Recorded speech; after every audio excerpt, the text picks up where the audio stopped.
या मंगल चरणामध्येच महाराजांनी सांगितलं, जो चाहत दिल को धोत सदा.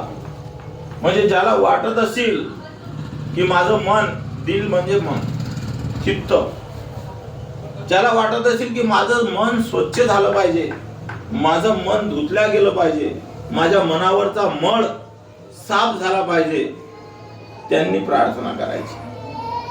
जो चाहत दिल को धोत सदा. आणि महाराजांनी जे प्रार्थना आपल्याला सांगून ठेवलेली आहे, हा गाभा आहे अध्यात्माचा.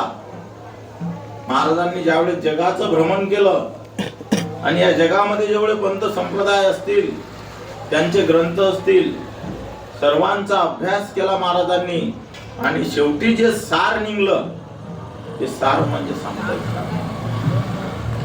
महाराज बोलून गेले, हा माझा चिन्ह विचार, हा सर्व धर्म ग्रंथांचा सार, त्या महात्म्यांची तळमळ अपार, त्याची वर्म कथित. ते वर्म म्हणजे सामुदायिक प्रार्थना. आणि आपण जी सामुदायिक प्रार्थना करतो याच्यात महत्वाचा विषय आहे तत्व. महाराजांनी जे म्हटलेलं आहे, हम हो पुजारी तत्व के. आपल्याला पुजारी व्हायचं आहे, परंतु कोणाचं? तत्वाचं पुजारी व्हायचं. कोण्या मूर्तीचं, कोण्या महापुरुषाचं. त्याच्यासाठी महाराजांनी इथं फोटो कोणता ठेवलेला नाही.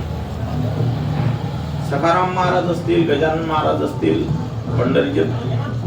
पंढरीनाथ असतील, किंवा इतर जे काही संत परंपरा असेल, देवाची परंपरा असेल, त्यांच्यामधलं तत्व आपल्या अंगात यावं याच्यासाठी सामुदायिक